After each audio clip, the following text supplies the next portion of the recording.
Now, we are solving February-March 2021 paper 1, 2.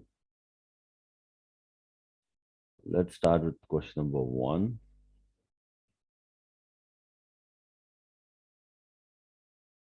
What is a reasonable estimate of volume of an adult person? What is an estimate of an adult person? Volume. Good question. Remember, now these are the things that you need to know. 1 meter cube means 1,000 liters.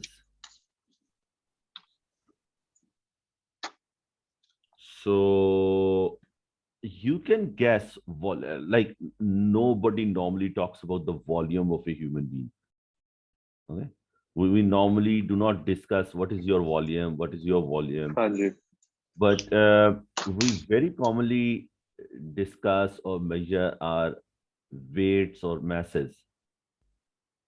So for the approximation, you can think that mass of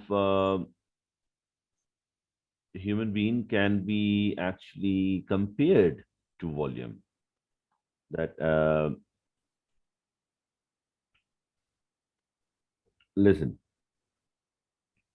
1 liter of water is exactly 1 kg. So that ठीक. a human being. What is an approximate weight of a human being? Estimate of mass. 65. 65 kg, or you would say 65 70 over 1000. kg. हाँ जी. So 65 over 1000 should give you 0.065 5. kg. And if 1 kg is 1 liter, approximately, we are very close to the density of water. That's why if B part है. we will, no, B part is way off. A part.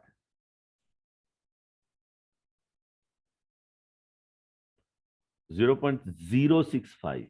0.065, if you round it off, it will सही. approximate. हाँ जी. It will become 0.10. It is very close to that. Because he is not considering 65 kg. For my estimate is he's considering the mass to be 100 kg. Hmm?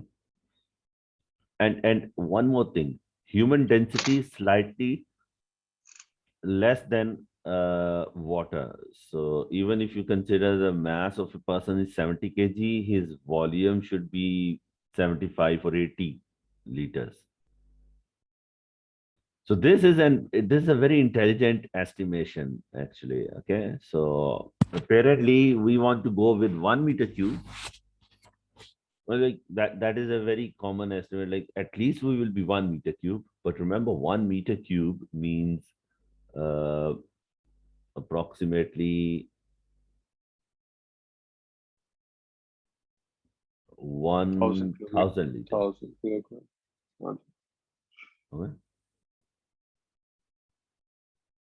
So we are not definitely 1,000 liters.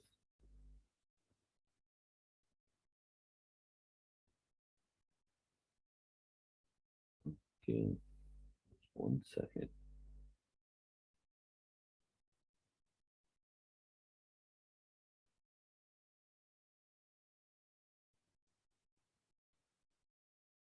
Now, question number 2, which combination of units could be used for expressing the power dissipated in a resistor?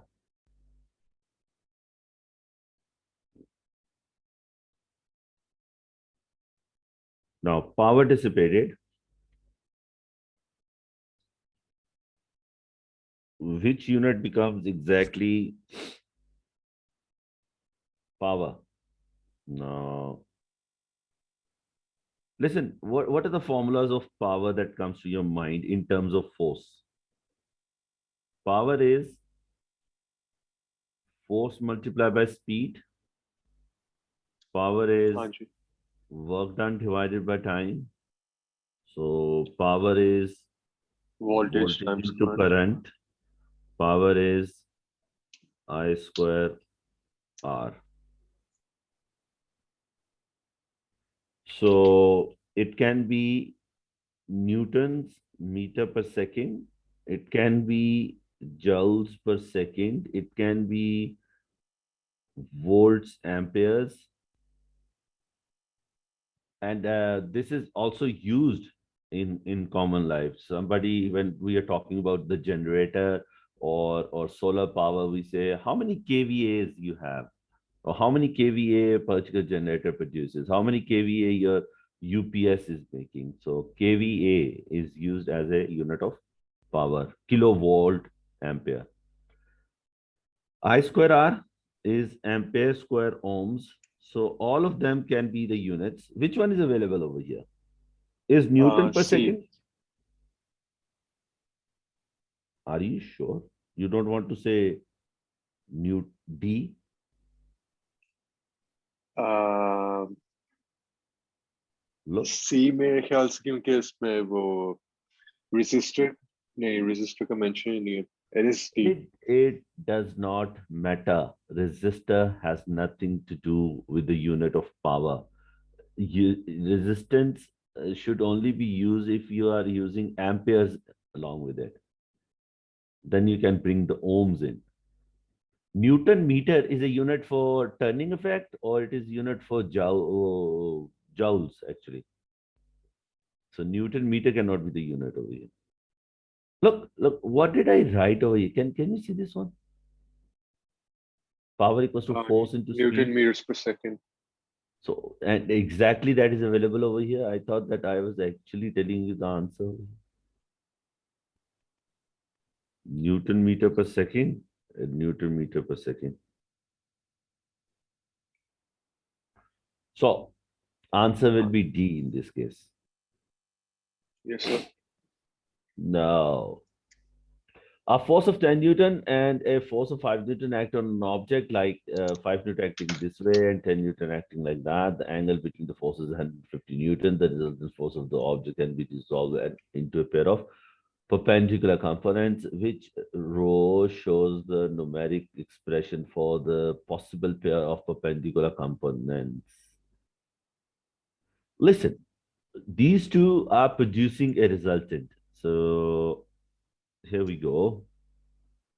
We make some constructions on the diagram for the understanding.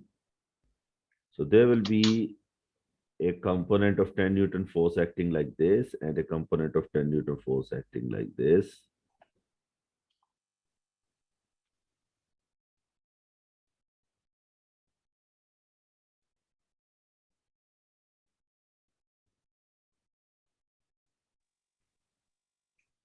So ये 10 cos 30 नीचे horizontal component जो है.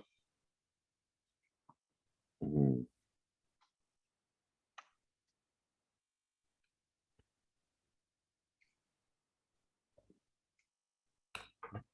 Happen to this thing.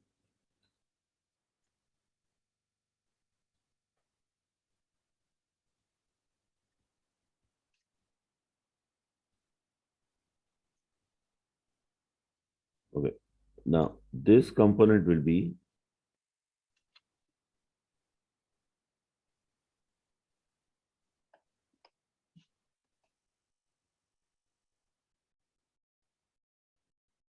this is 30 degree. This will be 10 cos 30, which is 5 newtons. 5 root 3. No, cos 30. Yes, 5 root 3. 5 root 3 newtons.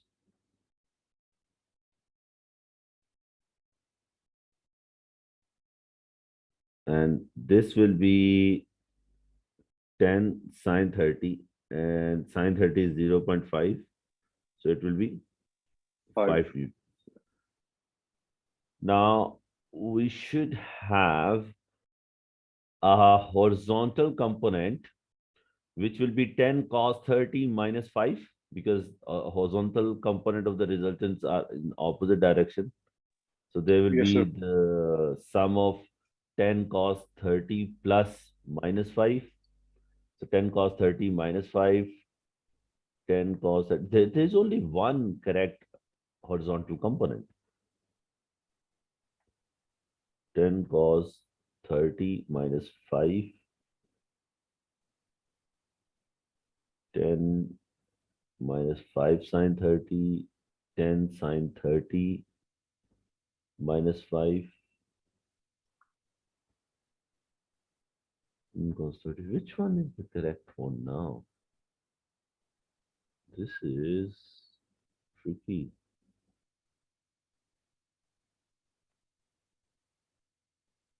10.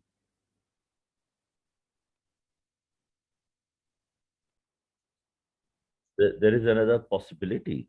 I'm doing it with a different color. Listen,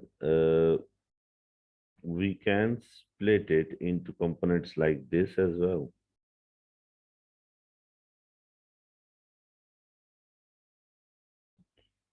Now, this angle will also be 30 degree.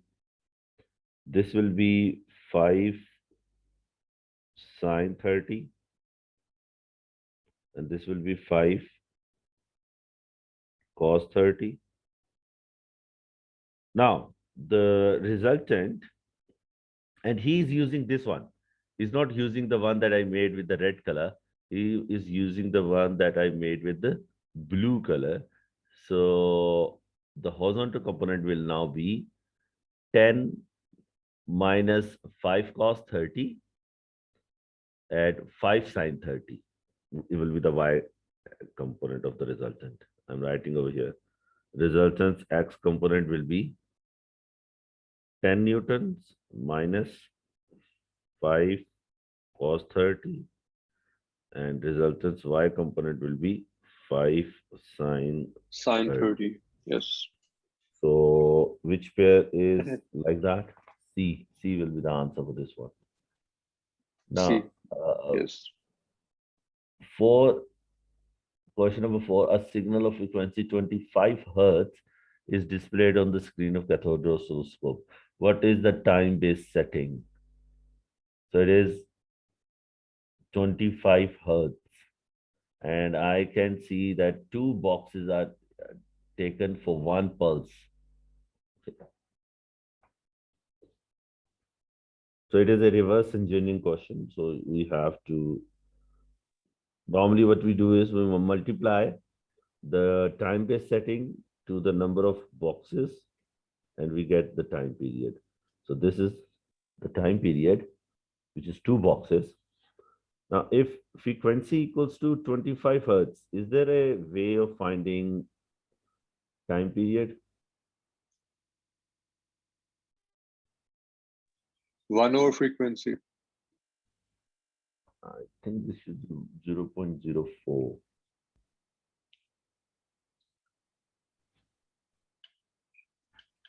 1 divided by 25. Oh, yes, 0.04. So it means it is 0.04. 2 boxes are 0.04. 1 box will be 0.02. 1 centimeter equals to 0.02 seconds. So time-based setting is 0.020 second per centimeter. But I don't see that anywhere. But I see that he has mentioned all of them in milliseconds. So let's compare them into milliseconds or convert them into milliseconds. So 0.02 into milliseconds multiplied by 1000, you get 20 millisecond per centimeter. So answer should become B. B part. Yes.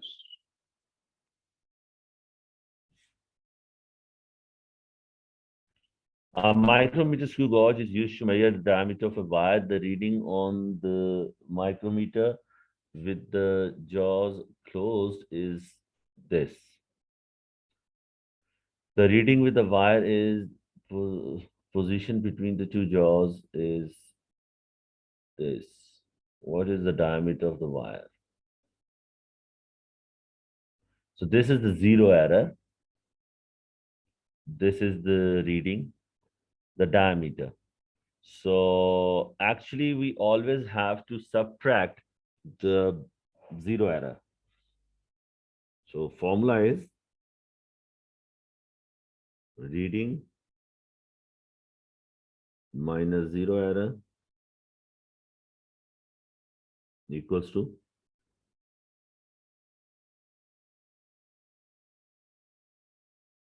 adjusted or correct reading.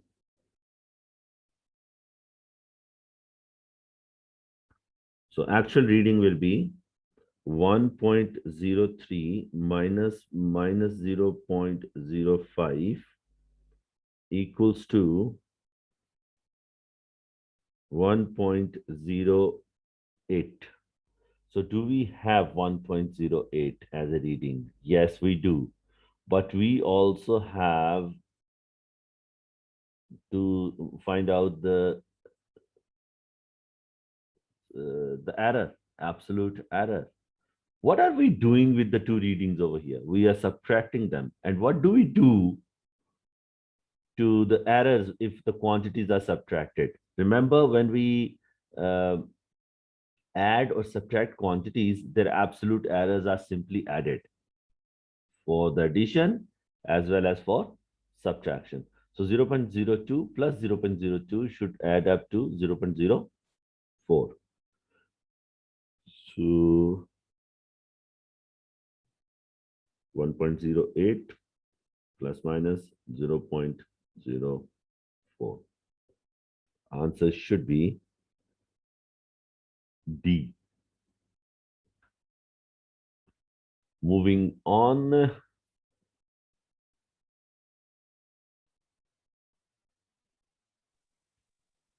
Question number 6. A projectile is launched at an angle to the horizontal at time t equals to 0. Travels over the horizontal ground as shown. The air resistance is negligible. Which graph best shows the variation with t of the speed of the projectile from when it is launched to when it lands on the ground? Speed over time, Now, dv over dt. no, no, no, no, no, no, no. It is speed against time. So he's not asking for the vertical component of velocity, which will be like this. He's not asking for the horizontal component, which will be like this. He's actually asking for the combination of these two. Okay, resultant of these two. So answer can only be from C and D. But what do you think will be the speed at the top? Now, most of us believe that the speed at the top becomes zero, but that is for something that is thrown vertically upward. This thing is thrown at an angle to the ground. So at the top, velocity should not Maximum become velocity. zero. No, no, no, no. It will No, no, be no. minimum speed, Minimum, but will yes. not be zero, but will not be zero.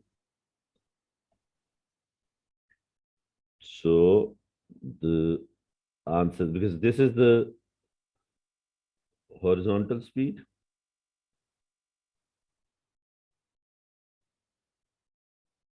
this is vertical speed.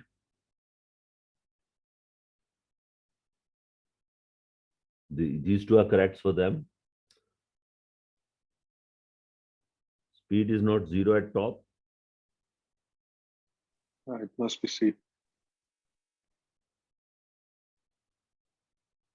So it must be C. Now, a train initially at rest at a station has a uniform acceleration of 0.2 meters per second until it reaches a speed of 20 meters per second. It travels for a time at this constant speed then has a uniform deceleration of 0.4 meter per second square, which is double of the initial acceleration, until it comes to rest at the next station. The distance between the two stations is 3,000 meters. What is the time taken by the train to travel between the two stations? Okay. Now, there are two times that we can find out in the beginning. We can find out the time to accelerate and time to decelerate. And we also need the distances that uh, it travels for that. Okay. But like if I do it with the questions, I can see that. If I do this question with as several small questions, I have to do too many calculations. What if I draw the graph very quickly, a rough graph, not the graph with all correct values? Look, I can make this one like this. So speed increases, then travels at a constant speed, then very quick deceleration like this. Now, let's see. This is 20. This is the time I need.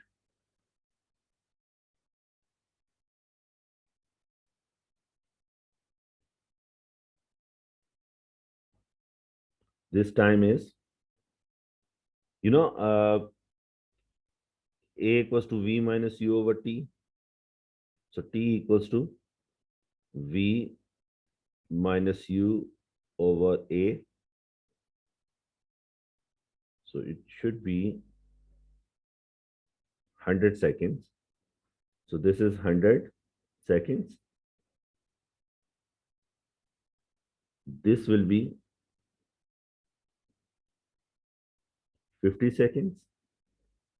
So this will be T minus 150 seconds. And the area of this trapezium is exactly 3,000 meters. Now I make a formula for the area. Formula of the area will be T plus T minus 150, sum of parallel sides divided by 2 into height equals to area. 2 cancels here, 1 0 cancels over there. So we have 2T equals to 300 plus 150.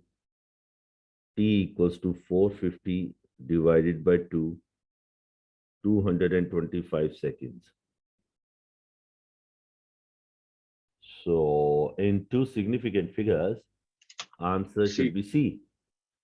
yes. And if you do not want to do the graph thing, many of us are, we develop a phobia for graphs. In that case, you can find out the time for the first one, then you can find the time for the last one, and you should then also find the distances traveled in this one and this one. Subtract those distances from the 3,000. You will know how long the car travels or the train travels with the constant speed.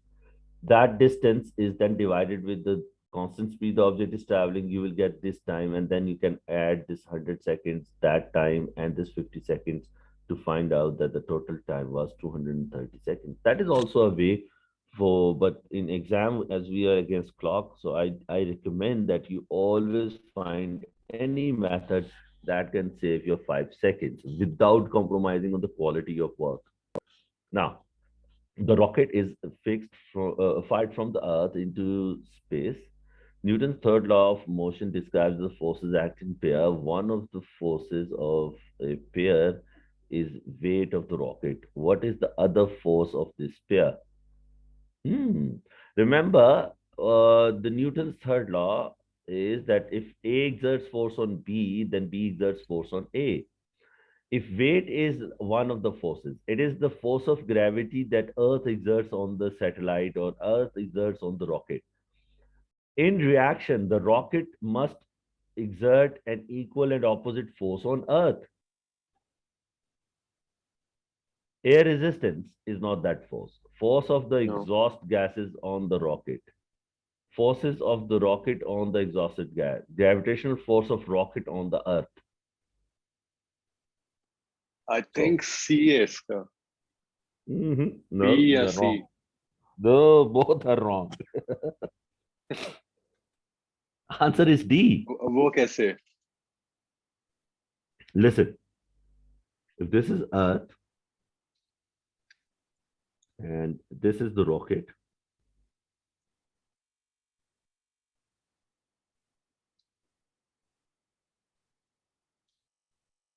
okay, the weight of the rocket means this force Pull off the earth. pull of the Earth on the rocket. So, what should be the reaction of that? Pull of rocket on the Earth. Yes, sir. This is pull of Earth on rocket. In reaction, A has exert force on B, then B must exert force on A. Same kind, opposite direction, same magnitude.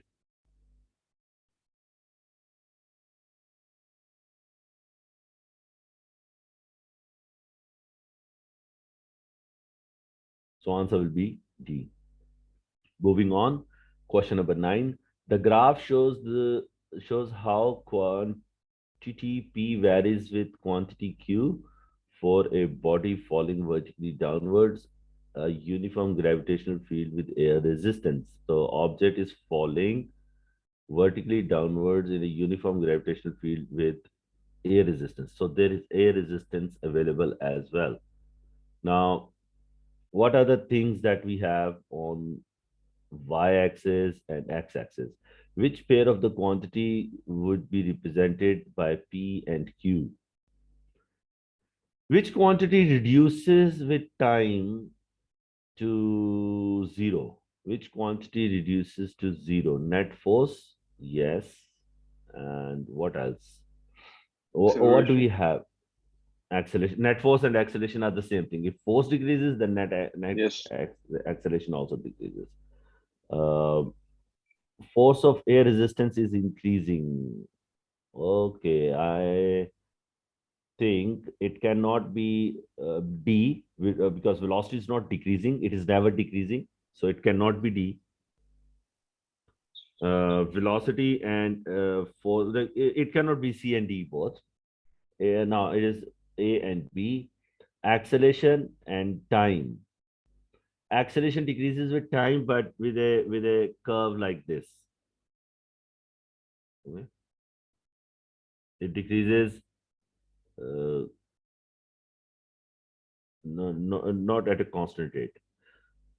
So answer will be A for this one because when air resistance will increase, the net force will decrease Decrease. and And there will therefore be a deceleration. constant relationship. There will be a constant relationship between them. So answer will be A.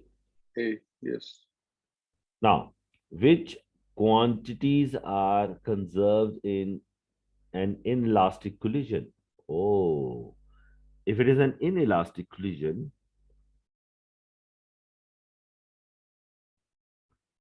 total energy,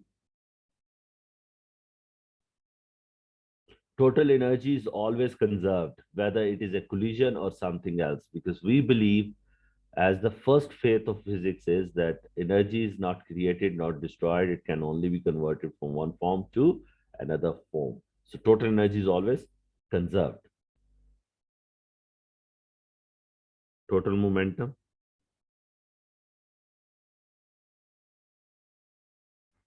but not the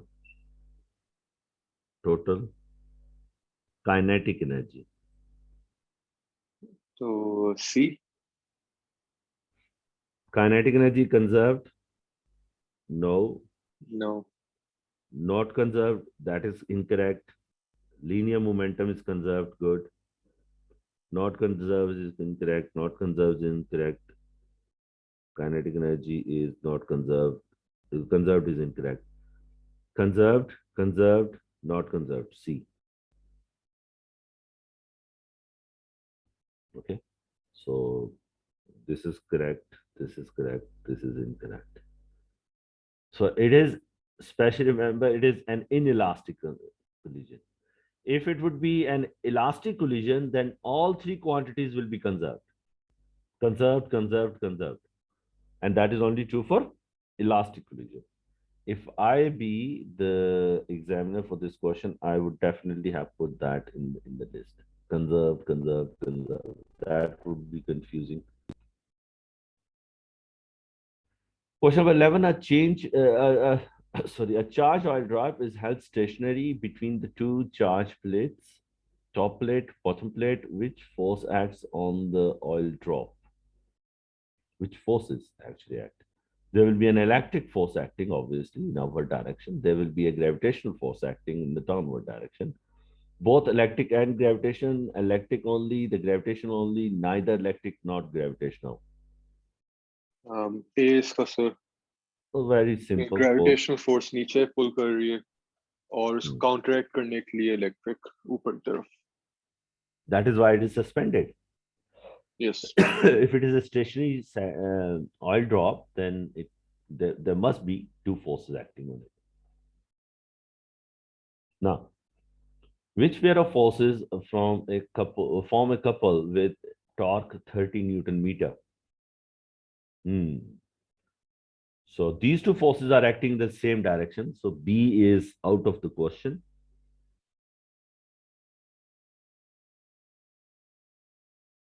30 into 2 is 60 Newton meter. And it is clockwise. And they are all clockwise, so that is not important. 5 into 1, 5 Newton meter.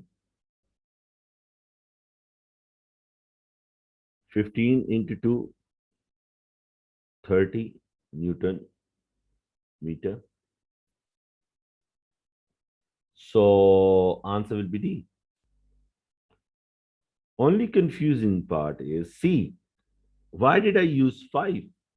Listen, out of 25, there will be two pieces of 25. One will be exactly 5 and the other will be 20.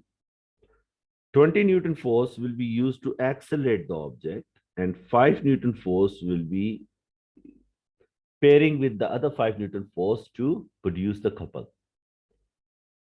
First of all, if this is seen, we don't consider that as a case of couple because these two forces are not equal and opposite.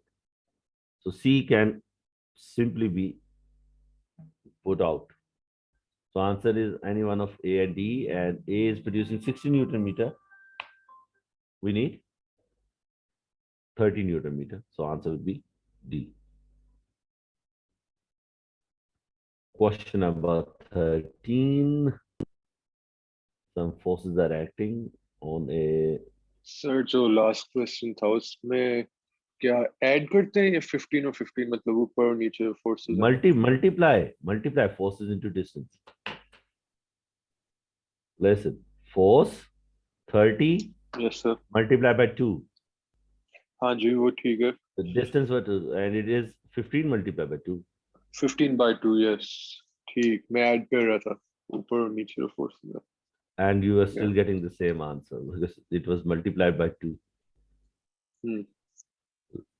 A uniform rigid bar XZ with negligible mass of 1.2 meter length. The bar is pivoted at P. Where is point P? This is point P. The coplanar forces act on the perpendicular to the bar at point X and Y respectively in this and this and this. The distance along the bar pivot force are shown. The bar experiences a resultant force. resultant moment P of 6 Newton meter in the clockwise direction. What is the magnitude of force F? Okay. Now, this is again a case of components. What is the turning effect produced by this one? This one is producing 16 multiplied by 0.3.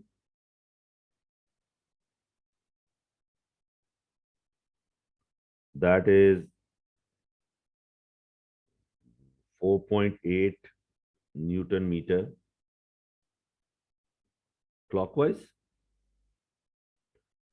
20 Newton force is at 0.3 meter as well. So it is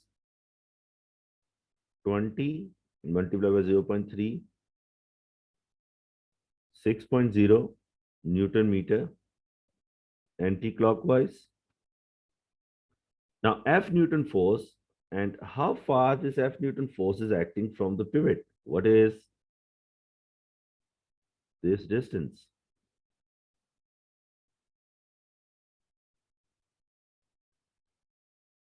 This is 0.9 meter. This angle is 30 degree. So this will be 0.90 multiplied by sine 30.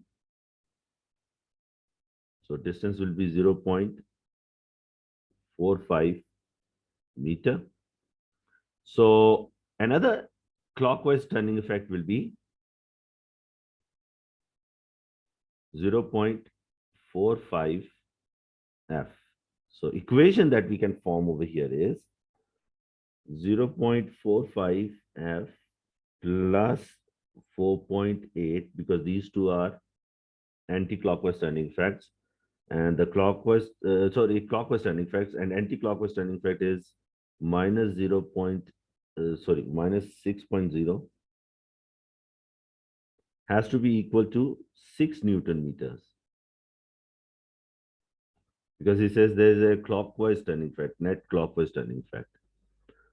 So this will be 0.45 equals to 7.2.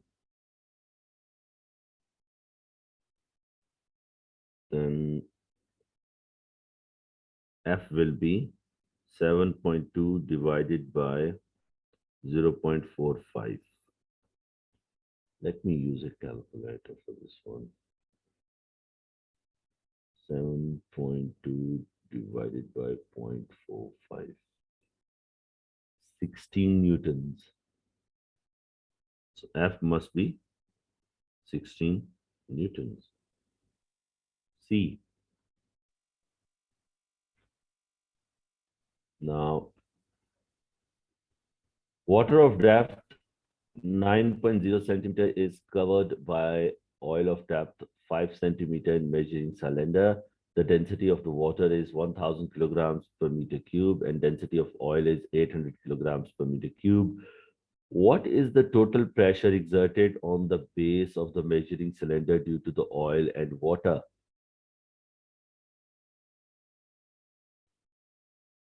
9 centimeter of oil, 5 centimeter. Sir किस तरह का question है? दो दो liquid इकट्ठे डाले हुए हैं यार, कोई मतलब मुश्किल क्वेश्चन तो नहीं है। एक का प्रेशर कैलकुलेट करो, दूसरे का प्रेशर, रो जी एच दोनों का ऐड कर दो। It is not a, like, total pressure in this case will be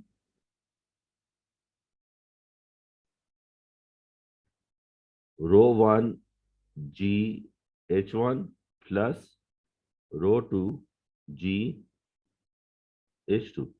Have you ever seen two liquids in a same container having two different densities? So that's why they are separated by one another. Water and oil.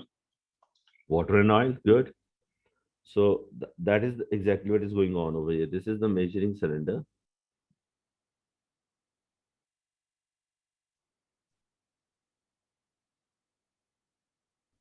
So we have oil. There's water to the depth of 9 centimeter, then there is 5 centimeter of oil like this. So what is the pressure exerted by the water?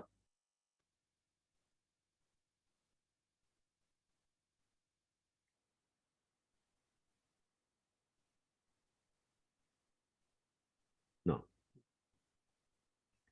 Water will exert a pressure of 0.09 multiplied by 1000 multiplied by 9.81 plus 0.05 multiplied by 800 multiplied by 9.81, and then you add both of the answers and look for the final answer in the options. Can somebody do that, or should I bring the calculator on the screen? Hurry up. Sir ये जो रो है, ये जो Rho alphabet is है, ये rho is किस for लिए है? density. For density. डेंसिटी, हाँ. 1000, 9.81, 9.8 multiplied by 9 divided by 100 plus. Okay, for the simplicity, I can consider 10. Not a very good idea in the exam, but this might work over here. 800 into 10 into height is 5 over 100. So two zeros 882 है. cancel, two zeros cancel with two zeros.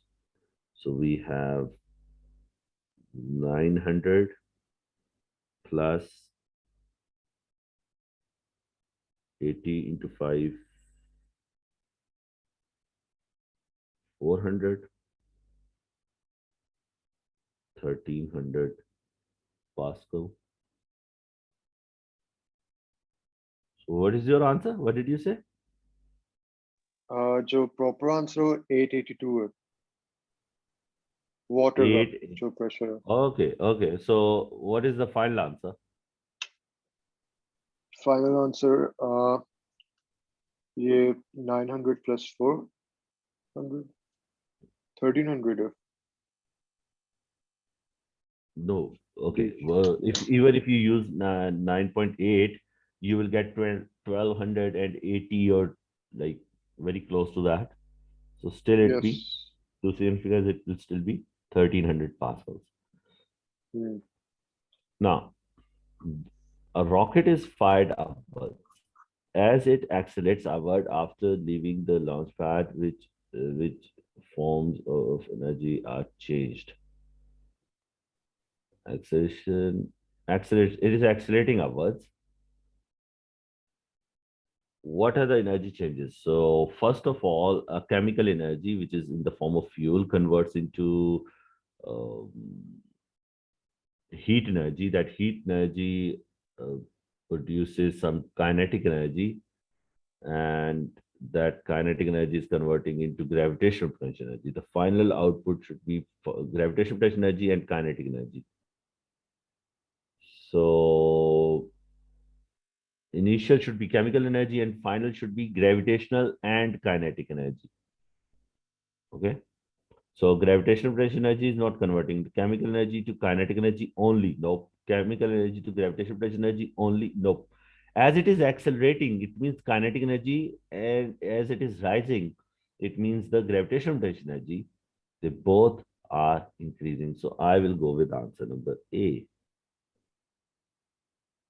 Does this make sense? A Yes, is sir. chemical energy of the fuel is converting into the gravitational potential energy and the kinetic energy of the rocket at the same time. A roll of tape of length 15 meter requires a constant force of 20 Newton to unwrap it. What is the work done in unwrapping the whole roll? A 20 Newton force is acting for 50 meters. So force into distance.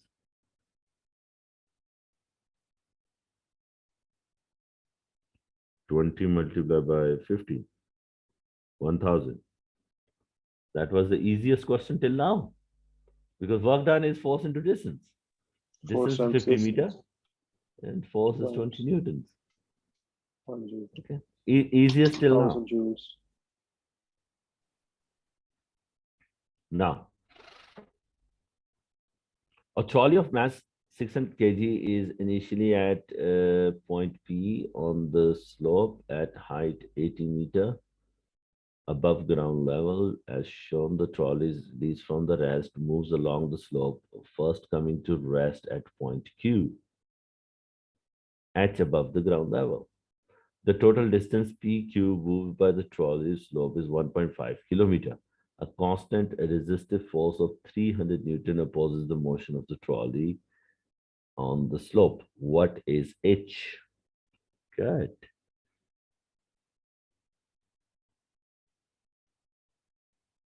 So this is the energy loss of the object from here till here.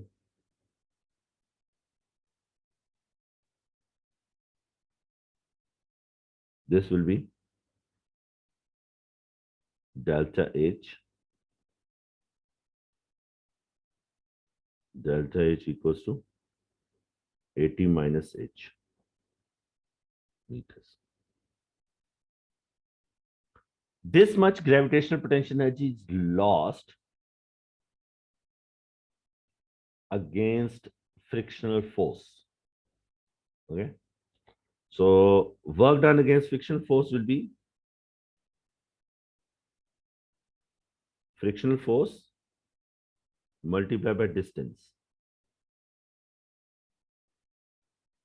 So 300 multiplied by 1500 equals to m g,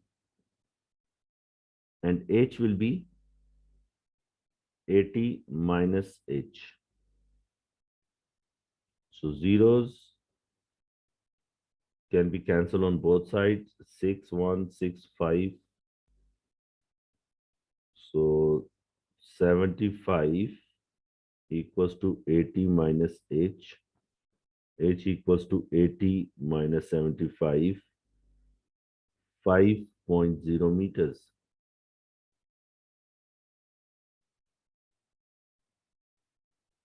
If I'm doing everything right.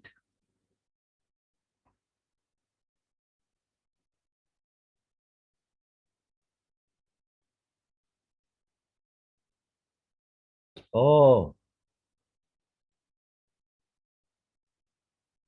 I did everything right.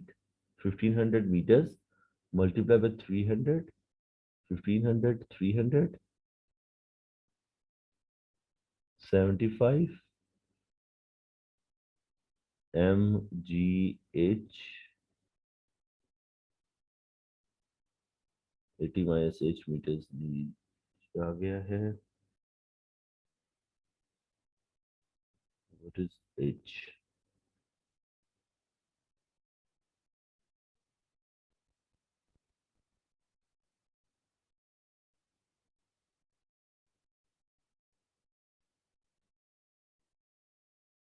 Let's repeat the question. Instead of using 10, we use 9.8.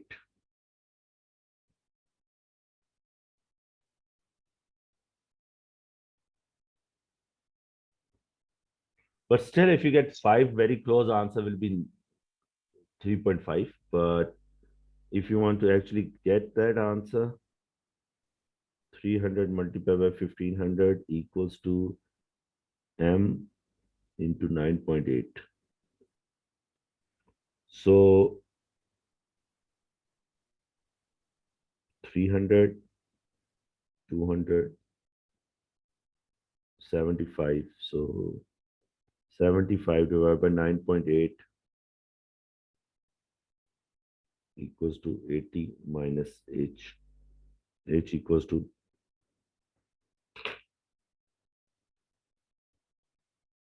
75 divided by 9.8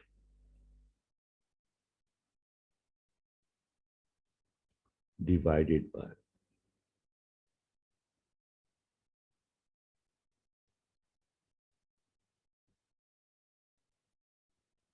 Yes.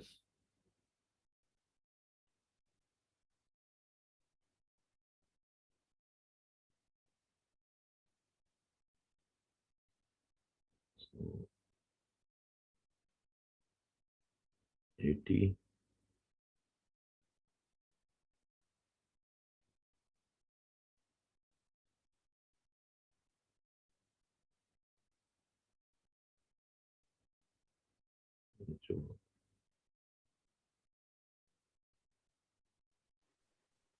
Sir अगर वैसे वैसे एक मैं scenario की बात कर रहा हूँ, अगर हमें आंसर ही ढूंढना है तो डायग्राम को अगर हम देखें तो अगर टोटल हाइट 80 है तो ये जो स्मॉल जो नीचे पोर्शन है वो 3.5 होना चाहिए, What does this say? Not to not to scale. Scale. Okay. So hmm 750, 75 नहीं है, 750 divided by 9.8 equals to this minus 80. So we get 3.45469. So that is 3.5 meters. So answer will be A.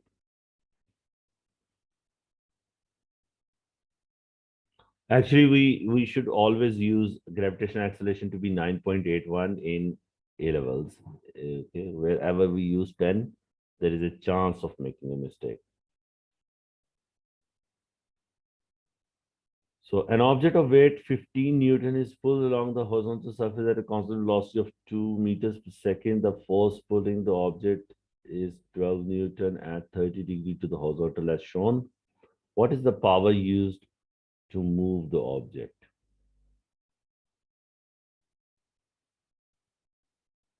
So we multiply the component that is actually driving it with the speed. First of all, we need this component, which is actually making the object go forward. That is 12 cos 30. The formula for power is power equals to force into speed. So we find that component and then multiply it with 2. So 12 multiplied by 30 cos multiplied by 2. So 20.8 B.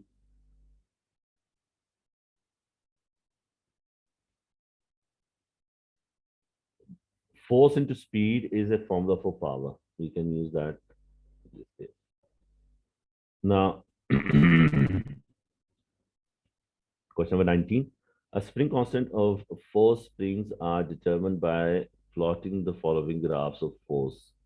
Force and extension, force and extension, force and extension, and force and extension. Which order of graph shows the decreasing spring constants? All we need to do is calculate them. Spring constant is force divided by extension.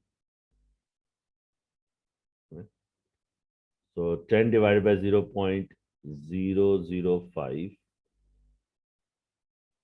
10 divided by 0.005 equals to 2000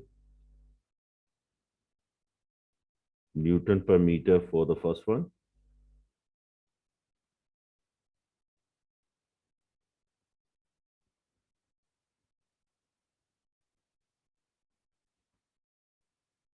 They're all in millimeters. Well, okay, we can skip that. They're all in millimeters. So we don't need to convert them into meters. 10 divided by 5, 2 Newton per millimeter.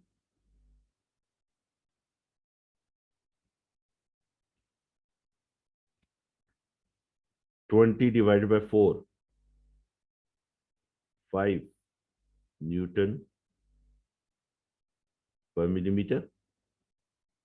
100 divided by 0.1, 1000 Newton per millimeter. And 10 divided by 0.5 is 20 Newton per millimeter. So 3 should be at the top, then 4, then 2, then 1. 3, 4, 2, 1. B. Which option is the correct one? It would be B. 3, 4, 2, 1.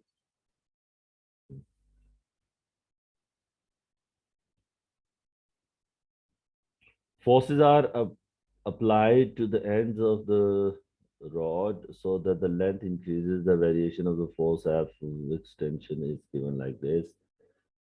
The point P is the elastic limit. So this is the elastic limit. If we stretch an object beyond this, it will start becoming permanently deformed. Which shaded area represents the work done during the plastic deformation of the rod? Plastic deformation means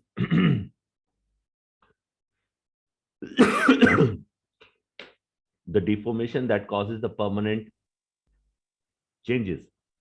So that has to be after P. And area is calculated with between the force and the extension graph. So we will be going with, actually X should be plotted on here. The extension should be on the X-axis, but in this graph, extension is always on the Y-axis. So So C. I think C. yes, this graph is kind of reversed. So we always find uh, area towards the extension side. Okay. Hmm. So answer should be C. Normally he shows X extension over here. I don't know why did he do that. Okay, he can, because it is not incorrect. It's not customary, but it is not incorrect. Two identical waves are produced by the sources at point P and Q. The waves travel along the different path, reach point R as shown. Both waves have a wavelength of 6 centimeter and are in phase at point R. What is the phase difference between the waves as they leave point P and Q? That is very simple. What you can do is you can draw a line here and you can subtract the equal distance. So if this is 80, this is 80, then how much is left over? How much is this one? Is it 20 centimeter? So there are, how many waves are there in 20 centimeters? Path difference is 20. 20 divided by 6. So you get 3 whole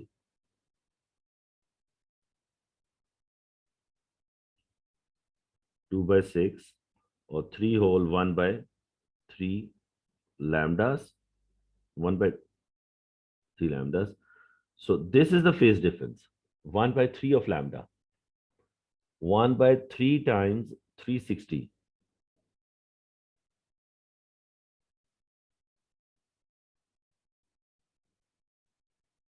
So you should get a phase difference of 120 degrees.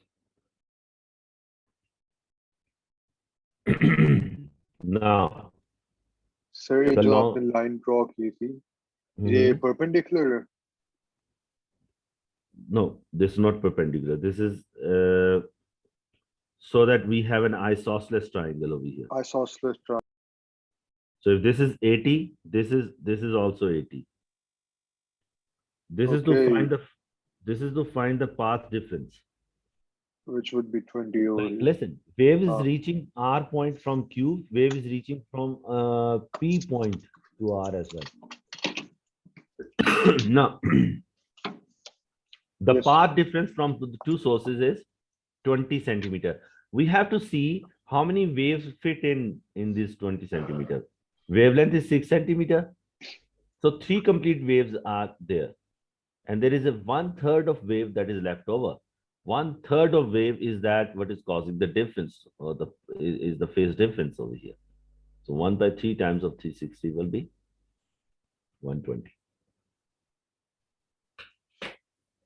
A longitudinal wave traveling from left to right has a has vibrations parallel to the direction of transfer of energy. So longitudinal wave. The wave can be represented by the graph showing the variation of distance and displacement of the particle equilibrium position at one instant. Which point on the graph is the center of a compression? Now, which point object has compression?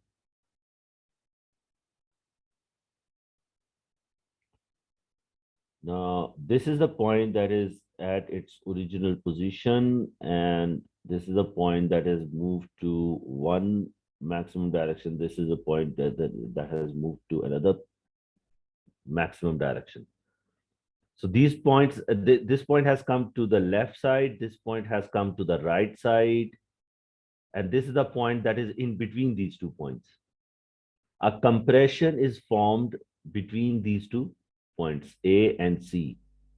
Okay, A has come to extreme right, C has come to extreme left, and they will be squeezing in point B. So point B will be the center of the compression.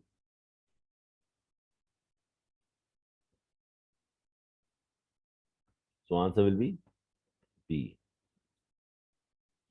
It was a tricky question though, because normally we cannot imagine what is happening in a longitudinal wave looking at a transverse wave like this. A stationary wave is formed from two identical sound waves.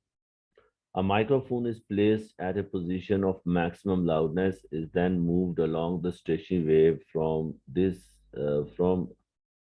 first position of maximum loudness to the fourth position of maximum loudness. The microphone moves a distance of 12 centimeter. The speed is this. What is the frequency of the sound? Okay, so listen. One maximum sound is antinode, then moves to antinode, then moves to another antinode, then moves to another antinode. This is the first one, second,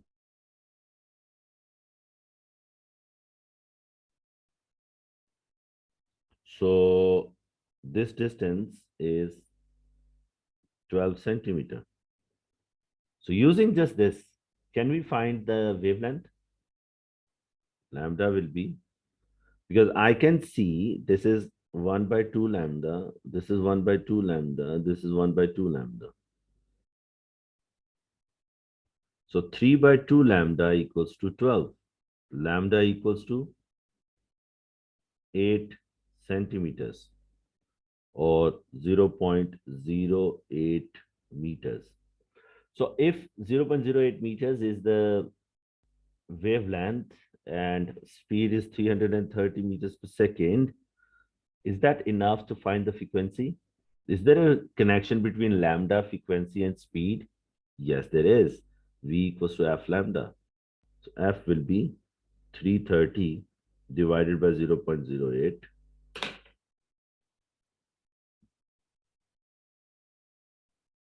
330 divided by 0.08.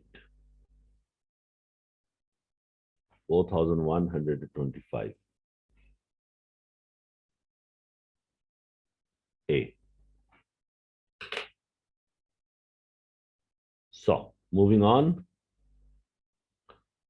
An ambulance has a siren that emits sound of constant frequency. The ambulance is moving directly toward the stationary observer. The ambulance deaccelerates as it approaches the observer and then accelerates after it has passed the observer. How does the frequency of the sound heard by the observer changes as the ambulance is approaching and then moving away from the observer? approaching the frequency. When it will be approaching the person, he will be having a decreasing frequency because the speed is decreasing. Okay. And the moving away, the frequency is always decreasing. Yeah. I'm shortlisting A. Okay.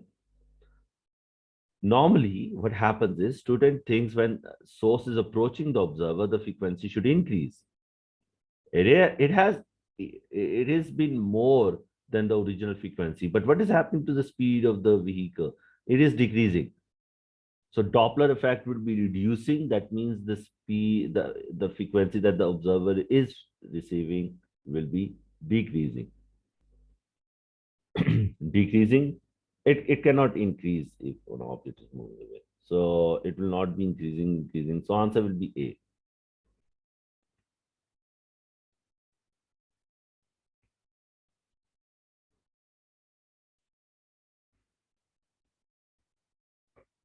25.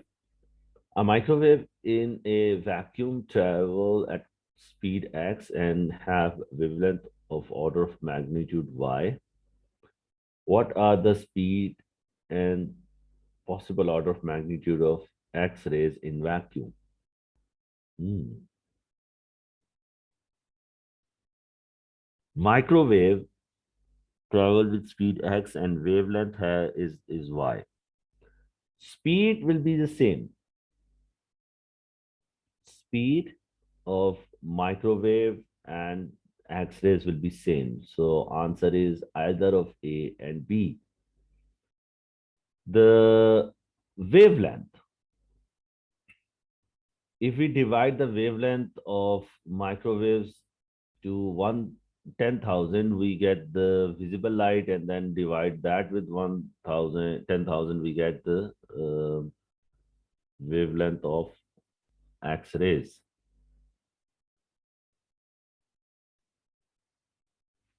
So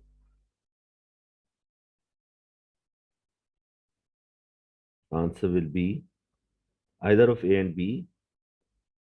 No, that only makes it visible light. So answer is this one is correct and this one is correct. This one is correct, incorrect, incorrect. So answer is A. But for this one, you need to believe that number one, the microwaves and X-rays have same speed anywhere in vacuum. So when and for wavelength, the wavelength of microwaves is more than visible light, and visible light has bigger wavelength than X-rays. Okay, there is 10,000 times difference between the visible light and microwave, and there's 10,000 times difference between visible light and X-rays. So there will be a thousand times, like that is a 10,000 times. That is 100 million times smaller wavelength of X-rays than microwaves, which is it. I think this is another stationary wave question. The diagram shows a part of stationary wave on a string as expected. X and Y are the points in the string. The vibration at X and Y are 180 degree out of phase. Yes. What is the distance between X and Y? Listen, all these points from let me split this thing into three parts. Let's make it A. Should not use A over here. That is confusing. L, M, N. All of the points from L till M are in phase, and all of the points here are in phase as well with one another. But any x point is 180 degree out of phase with any points on y. So they can be at zero distance on either side of the nodes, or they can be one lambda different from one. So if we pick any point from here and any point from there, they can be very close to one another, or they can be up to one lambda away from one another. They all be having the phase difference of 180 degree. One quarter of the wavelength not necessary, half of wavelength, one wavelength, two wavelengths. Answer is one wavelength. This is the maximum distance that can be there between the particles.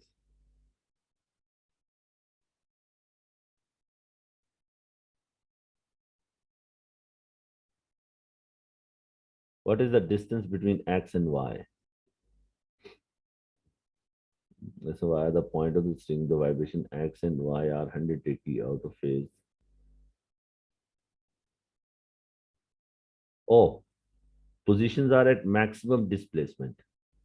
He's not asking for the maximum possible distance. He's asking for the distance between two antinodes. Two antinodes are half of a lambda away from one another. Apologies. The answer will be B. I thought he's asking for the maximum possible distance with any point that is 180-degree out of phase with one another. That would be a better question, I think.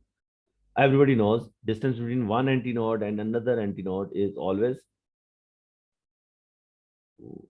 one, like half of a lambda. Which wave behavior is shown in the diagram? Waves is coming in and then spreading out like this. This is diffraction. So A will be the answer. That is another very easy question of the day.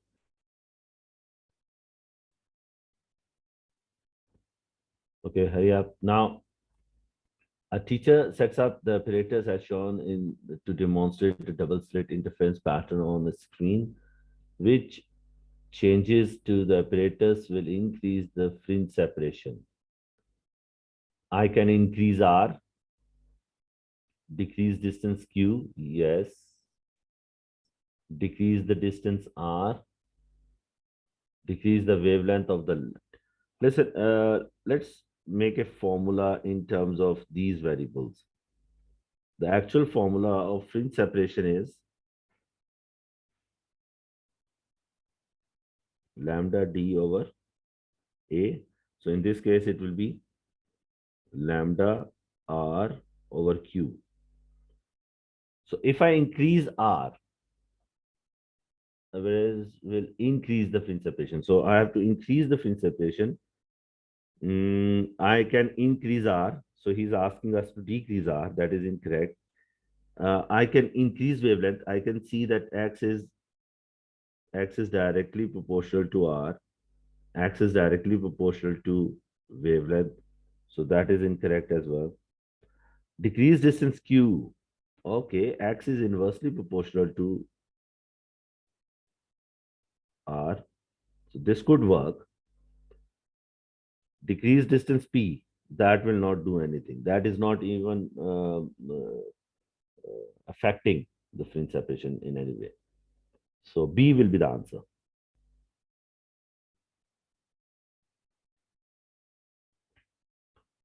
Light of a single unknown wavelength and blue light of a single wavelength are both incident normally on a diffraction grating. Two diffraction patterns are produced, one for each wavelength of light. The third order of maximum of blue light occurs at the same angular second order of the maximum of the light of unknown wavelength. The wavelength of the blue light is 480 Newton meter. What is the unknown wavelength? Now the formula is d sine theta equals to n lambda. So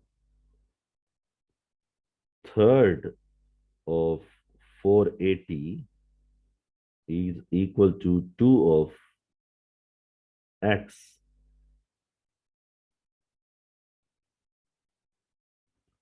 So it should be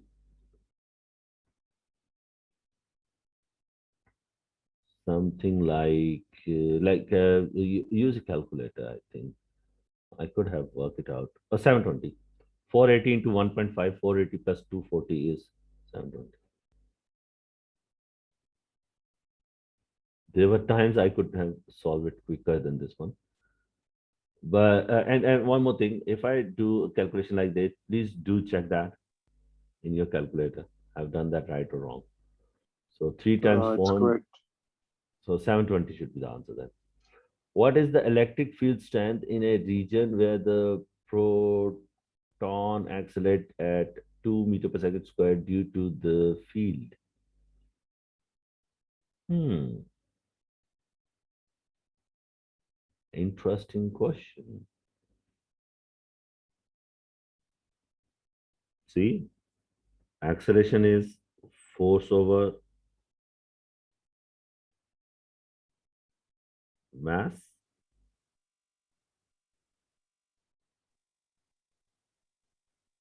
Yes. So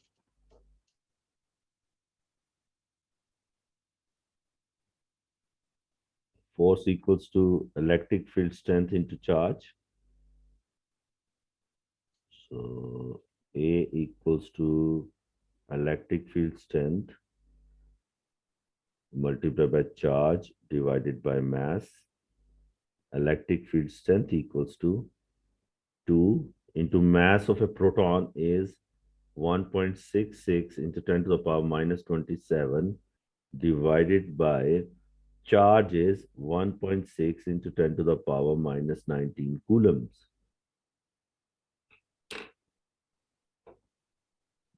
So Current calculate. divided by 1.6. So it is 2.05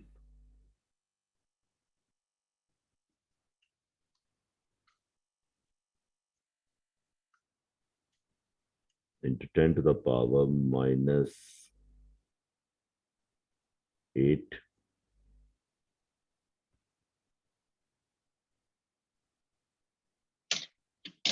volt per meter. So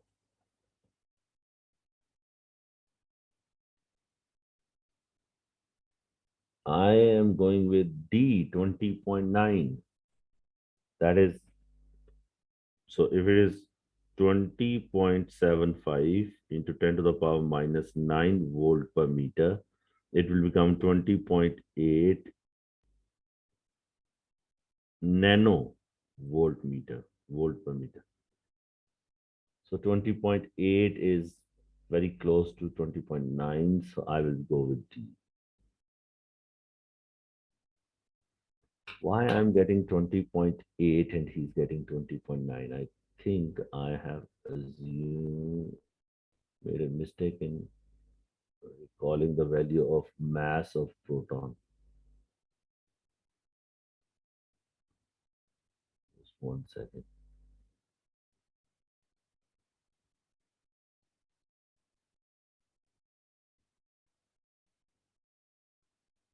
Okay, what is the mass of proton? Rest mass of proton 1.6. Oh, I thought it was 1.66. My bad. So moving on.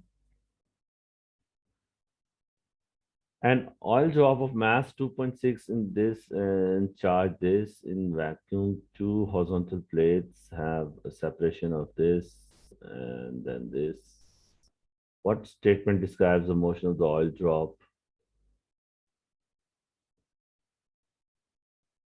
It downward accelerates this, then this, and this. Okay. We have to find out the electric force. Electric force is voltage divided by distance multiplied by charge. So voltage is 1200 divided by distance is 0.02 multiplied by charge is minus 4.8 into 10 to the power minus 19. So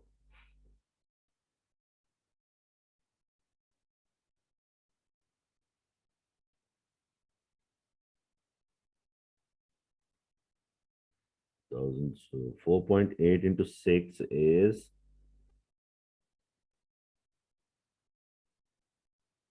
28.8 into 10 to the power minus 1, 2, 3, 4, 15, or 2.88 to 10 to the power minus 14 newtons. What is this is the electric force.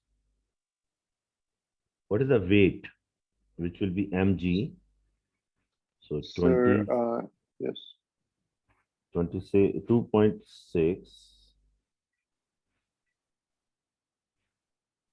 2.6 into 10 to the power minus 15 multiplied by 9.8, which is 2.55 times 10 to the power of negative 14. 2.55 into तो 10 ये to the ऊपर power. की तरफ accelerate कर रहा है. It should accelerate upwards. Yes. Under what force?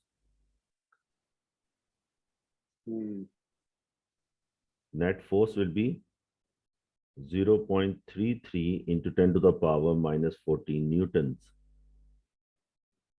So mass is given 2.6 into 10 to the power. So acceleration will be 0.33 into 10 to the power minus 14 divided by 2.6 into 10 to the power minus 15. So without calculation, I can go to 1.3. Actually, it will be very close to 1.3. 0.8 है, but yeah, सबसे करीब वही पड़ता है.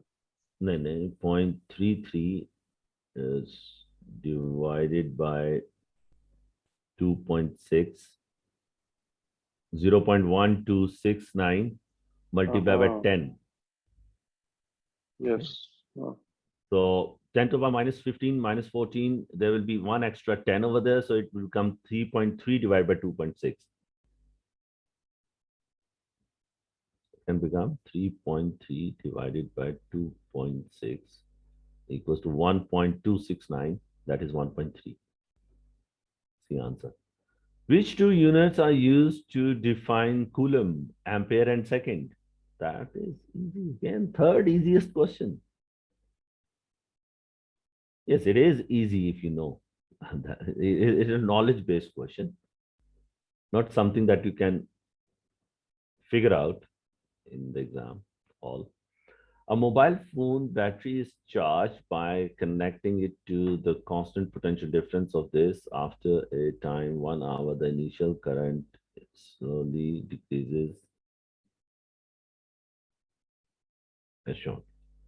What is the best estimate of the energy transferred to the battery during the time of 2 hours?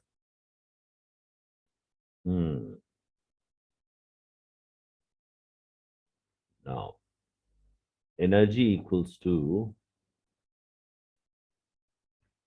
VIT equals to VIT. In the first hour, it will be 5 volts, 0.5 current, and 3600 seconds. So 1800, 5,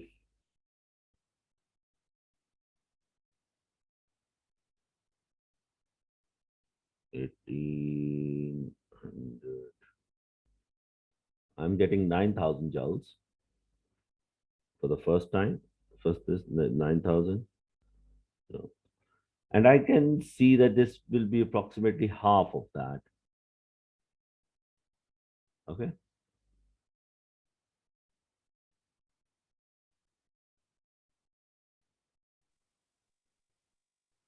So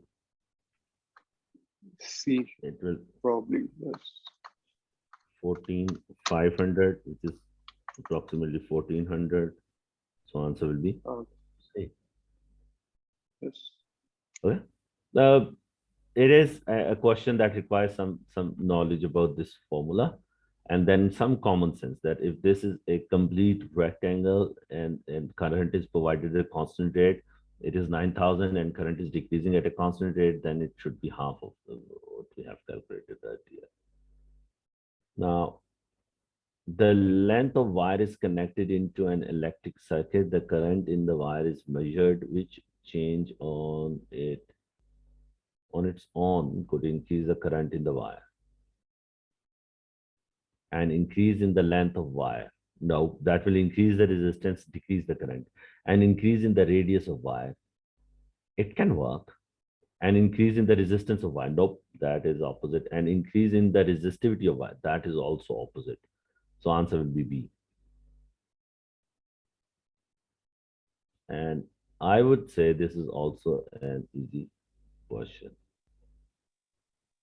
Okay. Radius increases, that means the cross-sectional area increases, that means the resistance increases, so current will increase even without changing, making any change to the voltage. A cell is described as having an electromotive force of 6 volts. What does this mean? 1 coulomb of charge always dissipates 6 joule of energy in the internal resistance of the cell. No, it dissipates 6 joule of energy in the whole circuit. One electron gets 6 joule of energy passing through the cell. That will be a disaster. There is a potential difference of 6 volt applied across the external circuit connected to the cell.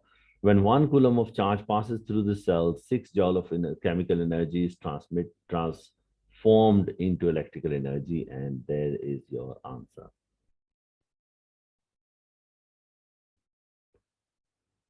Now, the diagram shows a network of resistors. Each resistor has resistance R. What is the total resistance of the circuit? R by 3, R by 2 plus R. So R by 2 and R by 6 and 3, 9, 11 by 6 R. C.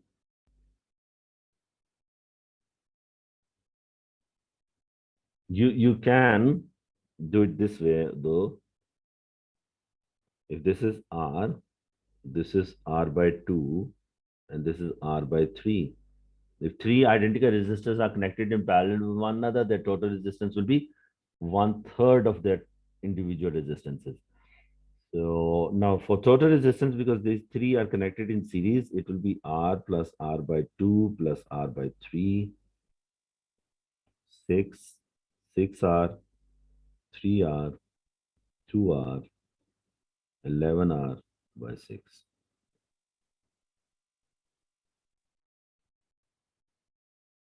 Now, 37. Three resistors are connected in series with a battery as shown in battery has a negligible internal resistance. What is the potential difference across 180 ohm resistor? 1.6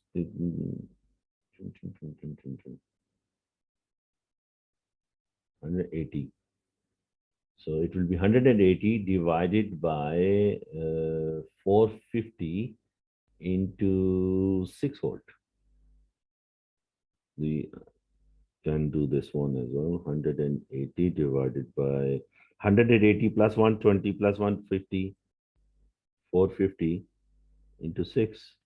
So 0, 0, 9 2's the, 9 5's the, 5 1 the, 5 12's the, or 6.0, so 1.2 the, so 2.4 volt. B. Some students find it easy if they can calculate the total current in the circuit and use that current to find the potential difference across this one, and that will work equally fine. Now, potentiometer circuit is used to determine the unknown electromotive force in cell X. In the circuit E is the cell, EMF is known correctly. QR is the potentiometer wire has a movable contact as connected to the galvanometer. What is not necessary requirement to determine the EMF of X from the circuit? The EMF of cell X must be lower than EMF of cell E. That is true. It has to be. So it cannot be not a necessary thing. It is a necessary thing. The internal resistance of cell X must be known. No, that is not necessary because when we measure it, this ammeter is showing zero. If this ammeter is showing zero, it means there is no current passing through cell X. When there is no current passing through cell X, there is no requirement of knowledge of its internal resistance. So I will be shortlisting B. C is the length QS and QR must be determined accurately. Yes, that is necessary. The resistance of wire QR must be proportional to its length. That is also very important. So, yes, my answer is P. No. A nucleus of uranium, this undergoes a series of decay. During the series of decay, two alpha particles and one beta minus particle are emitted. As a result, the nucleus of actinium AC is formed. What is the correct notation for the? Listen, if two alpha particles have gone out, the proton number should decrease by 4, 88, and this number should decrease by 8, and it should become 227. But when beta particle goes out, then the upper number should stay 227 and the lower number should increase by 1 and become 89. So I will go with this one. And I think I need to explain this a little bit more. Here, listen. When an alpha particle goes out, mass number decreases by 4 and uh, proton number decreases by 2. So uranium 23592 after emitting an alpha particle becomes something 231 and 90. When X 23190 emits another alpha particle, it becomes something else which is 227 and 88. When this 227 and 88 emits a beta minus particle, which is 0 minus 1, it becomes actinium, which is 227 and 89. So that's why answer will be P. Now, which particle is a fundamental particle? Excuse me. Hadron? No. Hadron is a combination of quarks. Neutron is a combination of quarks. Neutron is a hadron as well. Proton is a hadron as well. So neither B nor C nor D. Electron is a fundamental particle because it is still to be divided. It is the actual atom. Atom means something that cannot be divided. So A is something which is a fundamental particle. Till now, we are not able to split an electron. I actually prepared another paper for the day because, but I think we took already a lot of time, and only